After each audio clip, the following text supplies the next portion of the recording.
Good afternoon. Welcome. We are so pleased to be here at Pharm Rehab Hospital of Round Rock. Today we are discussing National Immunization Month. And so I've got with us Dr. Chavez, the medical director here at Pharm Rehab, who's going to tell us a little bit of an overview of the different vaccines that are required for the various ages and the different boosters that are required along as you age through your life. And then we also have Jobby John over here, who is a pharmacist and owner of Lake Hills Pharmacy. He's going to be here to share some light on how the services that he provides to the Civitas communities here in the greater Austin area, but also the services that he can provide to you all, the general public here in Austin, with respect to immunization. So without further ado, we're just going to jump right in. So thank you, Dr. Chavez, so very much for agreeing to be a part of this. Give us a little bit of an overview. You know, if you go to the CDC website, there's so many different vaccines that are listed on there, and it kind of gives you a summary of, you know, the age requirements that these should be given, the booster timeline when that should be given. What can you tell us about vaccines? How many are there out there? So right now, currently available in America, there are 3 types of vaccines available to us. That's the Johnson & Johnson Moderna and the Pfizer vaccine. There's a new one coming on the market, I believe, sometime soon, but I'm not sure that it's been approved quite yet. But right now, the way that it looks is that most of the vaccines that we're doing are staged, except with the exception of the Johnson & Johnson one. Okay. And so what you have to keep in mind is there's proper timing for all these things. And so ultimately, you know, speaking to your personal physician and getting their recommendations would probably be the best thing to do. But in general, I can say that for the most part, Moderna and Pfizer are the ones that have initial vaccine associated with a follow-up vaccine 6 to 8 weeks later. Okay. And with the Johnson & Johnson being a single-dose vaccine at present, each one has different immunity associated with it and different protection against the different variants. So once again, you know, based on your availability for vaccination, based on your medical history, all these things need to be taken into consideration as to which vaccine is right for you.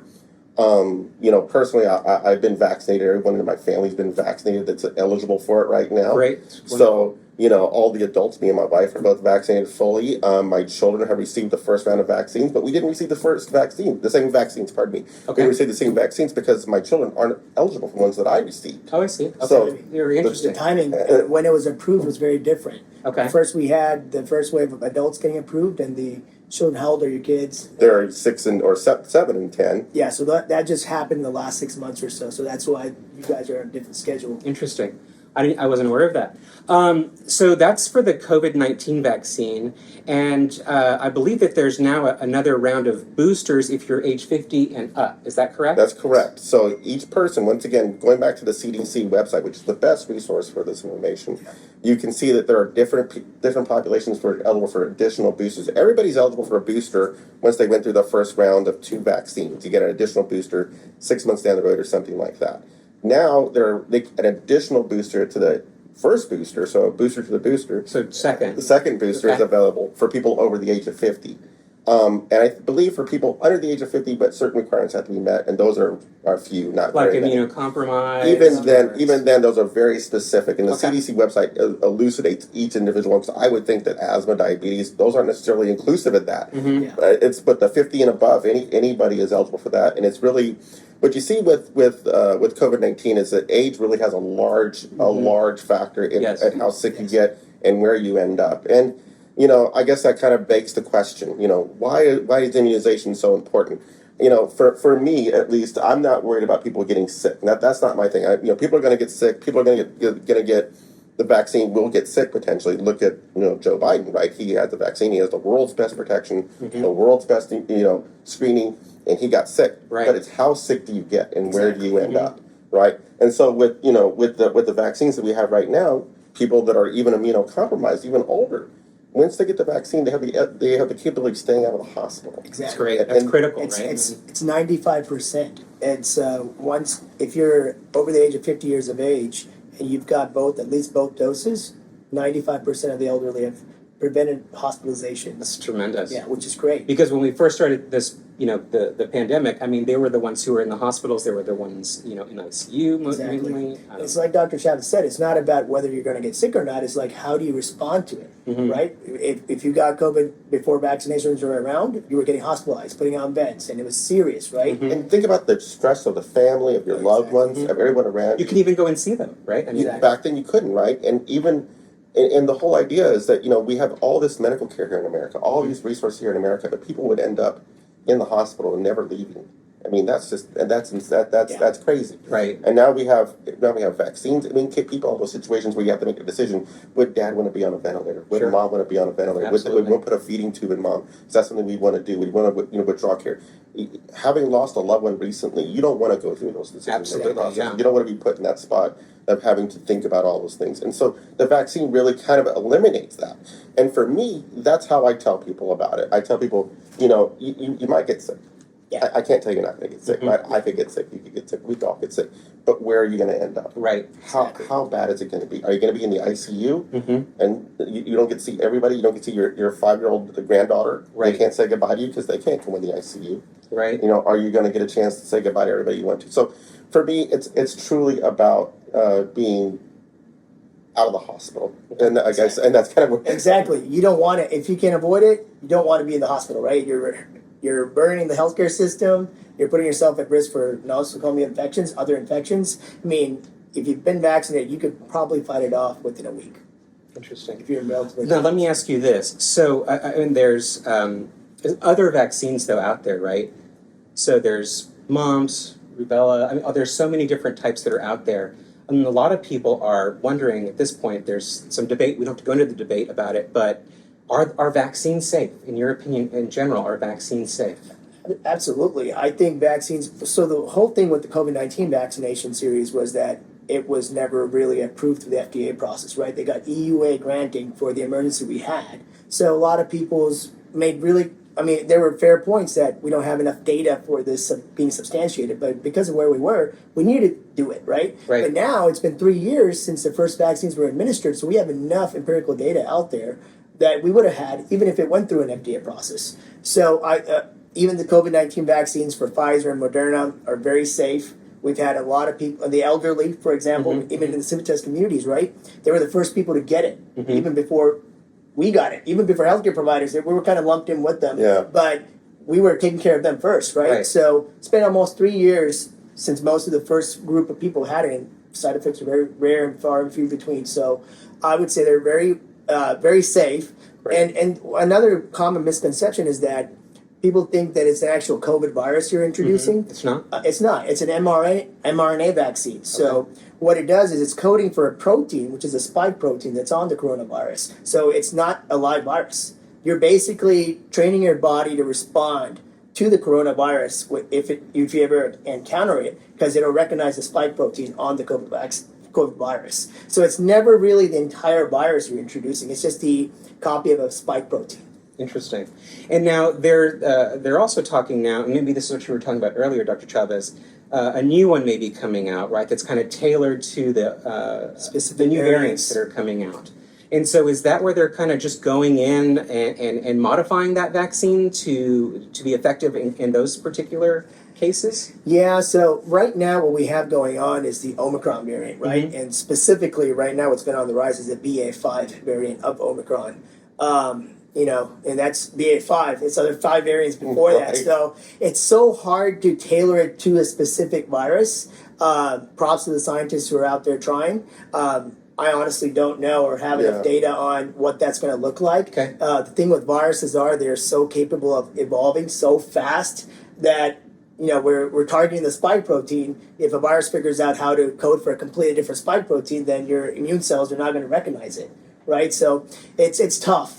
Interesting. I mean, I think that's the biggest part is that most people, were a little bit hesitant, right, to jump on board and maybe get these vaccines, while you had another set of people who were like, they wanted to get back out there as soon as we can, get back to life as normal. And I think that we've reached a new level of normal, right? So it'd be interesting to see what these new vaccines come out. Any timeline given out there that you all have heard of as a possible time?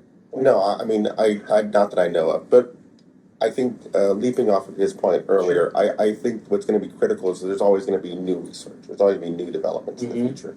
And so to be up to date with your physician, going back to them and seeing what you should be doing to keep up with the latest variant is going to be critical. We're never going to be gone with COVID. COVID's never going to go away. It's here to stay. It's endemic. It's in our system. All we can do is hope to control hospitalizations and symptoms. That's it. So the good news is that there's a lot of research in this. Obviously, there's a lot of people working on this. So For sure. we have incredibly bright people working on this who've done this research and are going back to it each year, each day, each week. Yes. So that we're always going to be developing new vaccines. So even the newest one that comes out next week or 2 months from now, in a year we'll have another one. Completely different variant. Right. Exactly.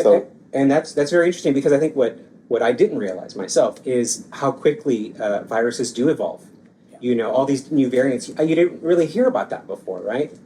And so that kind of caught people off guard. So now you've got, not only additional boosters, but now perhaps even a new shot altogether. So it raises, I think, a lot of questions about, well, how safe is it to be getting all of these different vaccines? I mean, I'm certainly going to do it, but I know that there are folks who may be a little bit questioning, Yeah, and if you look back at the history of vaccines, and this is something we deal with all the time, is how safe is it, right? Vaccine technology's come a long way. Even the mRNA vaccines were being studied for 10 years before it actually came out of the market. Yeah, they were. They just never went through the FDA approval process because on an average for a drug or a vaccine to get approved, it takes about 20 years to go through the entire process. That is so long. Yeah, that's just how it goes. So this was kind of in between. That's why there a lot of questions were raised, right? So back in the day, vaccines used to have preservatives like thimerosal. Their egg proteins were used. So there are a lot of things were used back in the day. But now that's not in any of these vaccines. So as far as an excipients or adjuvants standpoint, they're fairly clean. And that was a big concern for a lot of people back in the day with the thimerosal, especially, right, causing issues, etc. So from that standpoint and how vaccine technology has advanced, we're very far ahead.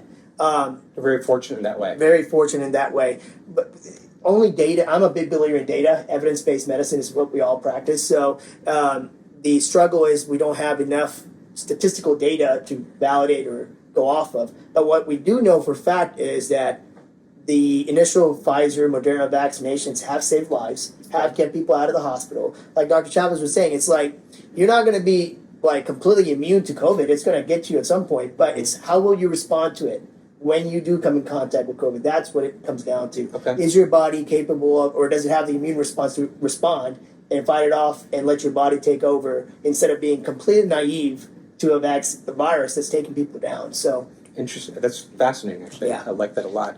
Are there any risks or benefits to vaccines in general? What are some risks out there? It doesn't have to be COVID-19. It could be any vaccine. Do you know of any risks? Well, everybody has a risk of having an allergic response to a Okay. vaccine, right? Anybody can have an allergic response to any vaccine. So that's number one.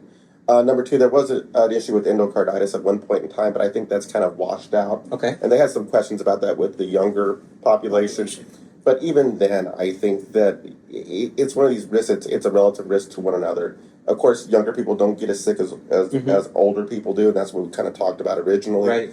And so the relative risk there is kind of a push almost. My wife's a pediatrician. Okay. And so, I asked her before we got our kids vaccinated. I said, is this a great idea? Is this a bad idea? And, she said, well, there's not a lot of data about kids, right?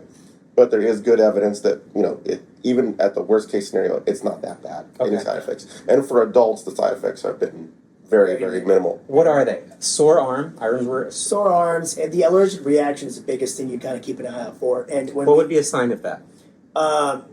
Breaking out in hives, dizziness, flushing, just out of the normal. Anything abnormal is a sign of an allergic reaction. That's why when we do administer the shots, even with the EUA in place, we watch the patient for 15 to 20 minutes before they can leave. Okay. So even at the pharmacy, when we administer shots, they have to be observed for 15 to 20 minutes before they can go. And that's a CDC recommendation. And I remember having to wait, and I was like, why am I having to wait? I already got the shot. But that makes perfect sense. Exactly, because if you do have an allergic reaction, which could be the worst case scenario, we want to be able to take care of it. Yeah, and those have been so few. I mean, Very few. very few. So I don't even know the incidence. I don't know that Yeah, I don't there's know. a meaningful number out there, Yeah. but it's exceedingly rare. Okay. Going back to the questions of like side effects, what can you expect? Mhm, A sore arm, Okay. right? A site where the injection was given being sore and slightly inflamed. Okay. I had that. It can last for a day or two. Okay. Yeah. You can get a little bit of elevated fever. But mild, But right? mild. Okay. All these symptoms are manageable though. And that's because your immune system is essentially Exactly, and that's responding, and that's right? what people need to understand is that it's not that you're getting COVID, right? mhm. Because you were spiking a fever. Whenever your body's creating an immune response, the natural thing to do is to get a fever going because that's what it does to kill off any bacteria or viruses that are getting into your body. So it's a good thing Yes. that you're having some kind of mild response. That means your body's reacting and mounting an immune response to Interesting. COVID.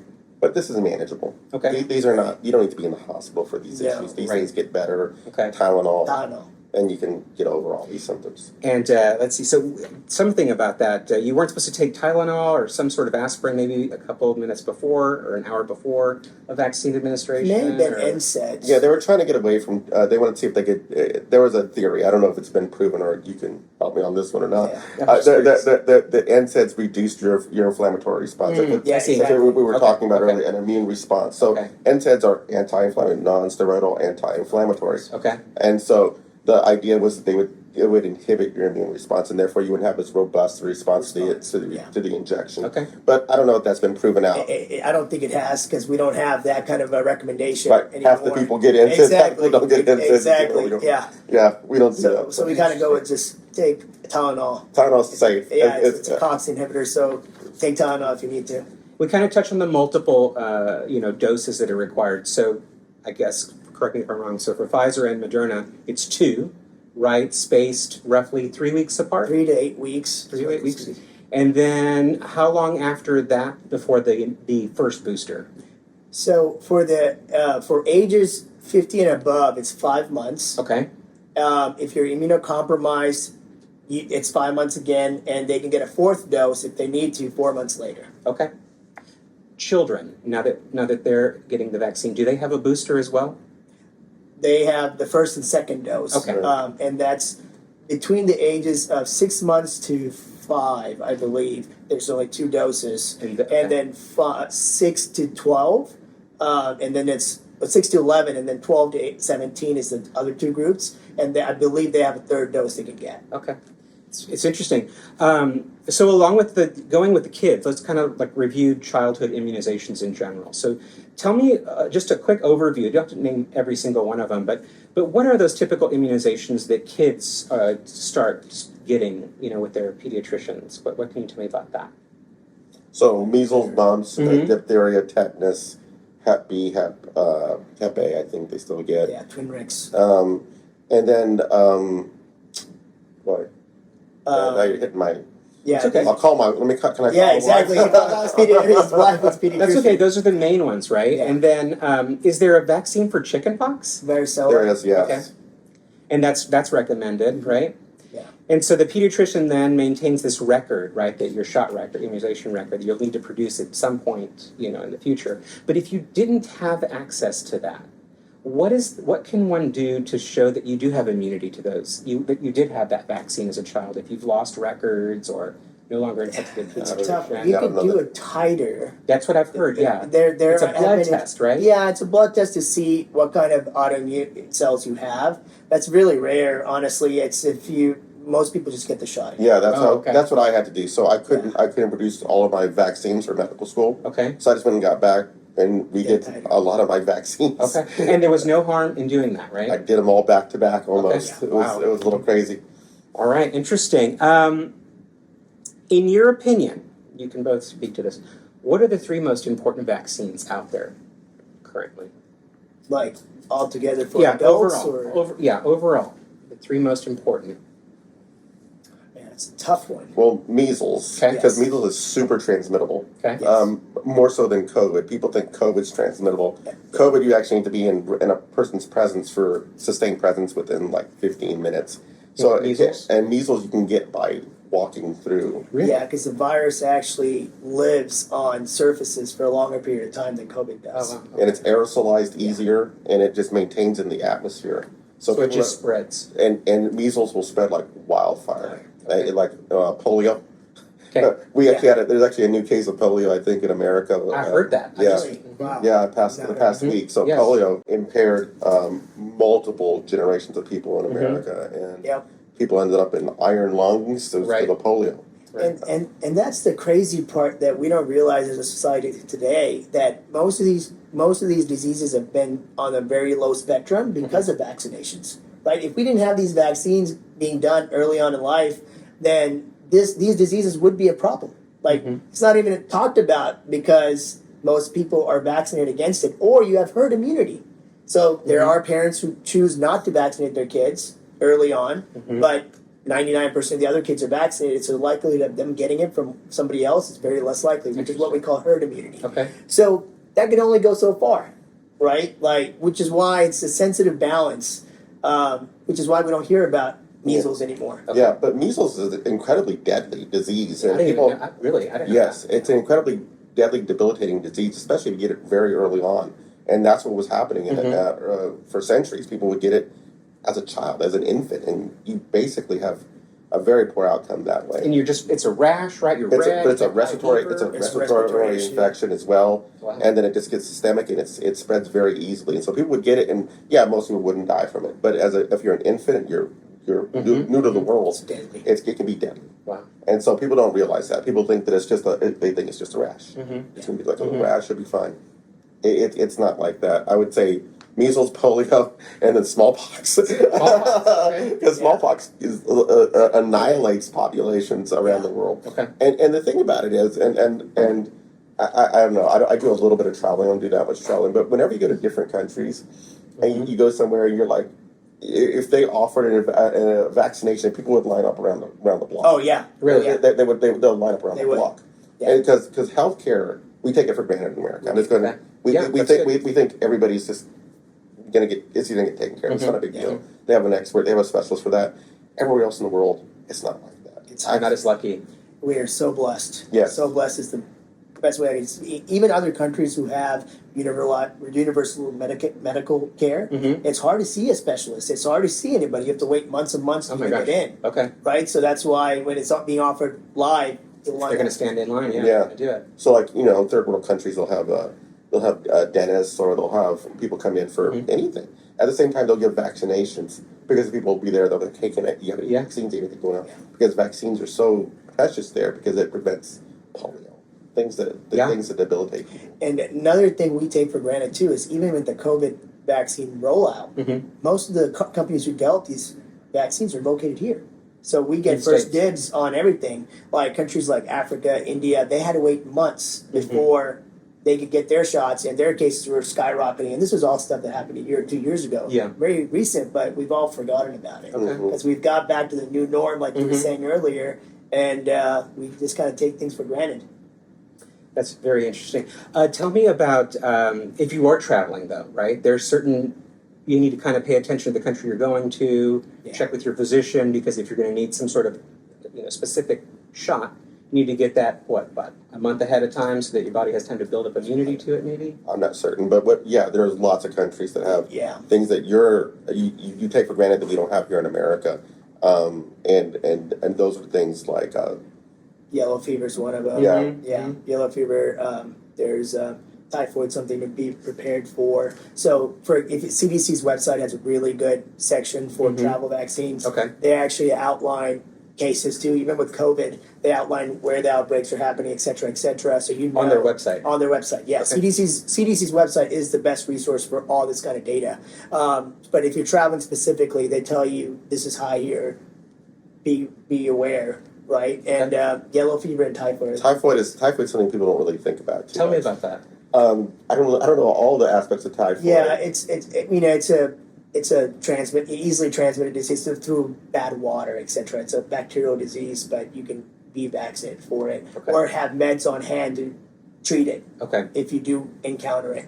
Yellow fever is another one that's very common in Africa. Okay. Usually very high. People come in and ask for it at the store. And you can do that. They can walk in Well, and There's travel centers that take care of it Okay. now because we don't see it all the time. We don't keep these Gotcha. vaccines in stock. We only Okay. keep the things that move faster because we're a community pharmacy. Sure. But there are centers that are focused on travel vaccines. okay. Going back to the CDC Sure, website, because I actually, me and my wife, both being physicians, we actually kind of have little small debates about, how things look and how things work in the community, and whether or not we're doing the right thing all the time, right? How long should you isolate? How long should you quarantine? How long should you return to work? What that timeline looks like. So we've always been back and forth to the CDC. Here's the thing that you may not know: there's a phone number to the CDC, and with COVID questions, you can actually call them. And then Somebody's going to answer. somebody will answer the phone, believe it or not, and you can ask them a very detailed, step-by-step question, and somebody live will give you an answer. That's great. And So these are like experts. They have CDC.gov. You can find the phone number. and the that phone Dr. number's there. And I've actually called it like 2 or 3 times. And knowledgeable individuals. very Knowledgeable helpful. individuals with good, quick answers. They work for the CDC. This is what they do all day long. They're for the COVID-19 hotline, basically. That's perfect. Thank you for that recommendation. Yeah, it's on the website. So you have to go there, find it out. It's actually the CDC website. It's a great resource. It's a great resource. It's a great resource. I think people don't use it enough. Well, tell us a little bit about Lake Hills Pharmacy. No, Lake Hills Pharmacy, we're about 9 years old. We're located about 20 minutes outside of downtown Austin in Bee Cave, Texas. We focus on long-term care. Obviously, a great relationship with Civitas. Absolutely. We take care of all of our communities. Yeah, all We're the a preferred communities in vendor the for Austin pharmacy area. services. So early on with COVID, we had to take care of 600-700 patients, elderly patients, very, very fragile, right? So, Absolutely. But that was also a testament to the good partnerships we built over the last 9 years. Is that we were prepared when Pfizer brought the vaccines out. We got a deep cold freezer because remember you had to keep it under a certain temperature, etc. Right. So we were That's right. ready for all these things because of a good partnership.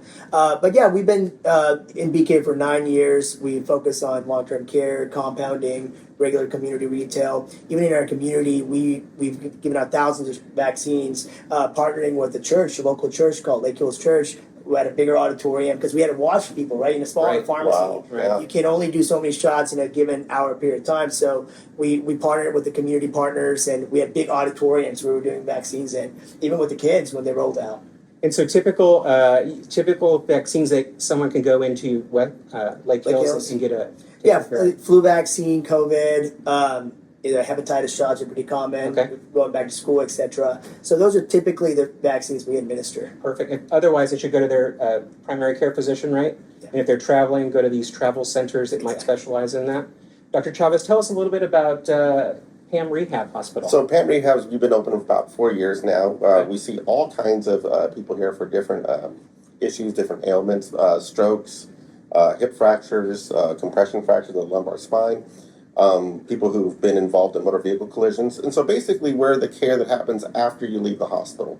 So after you leave the acute hospital, post-acute, is here to help out with recovering so you can go back home and take Okay. care of yourself. So we address issues like pain control, all your medical issues, Perfect. basically provide you with physical and occupational therapy so that we can help you transition back home and stay home. And be successful. And be successful, right? Be independent, so you don't depend on anybody. Perfect. That's really our goals here. That's awesome. And typical stays here about 10 to 14? Somewhere in that neighborhood, yeah. It's usually dependent on how sick somebody is and their needs. Perfect. Well, we appreciate it. I wanted to thank you so much, both of you, for taking time out of your busy schedules to meet with me today and give us a little bit of an overview of the vaccines that are out there. We appreciate it very much, and we look forward to working with you all again very soon. Thanks again. We'll see you next month.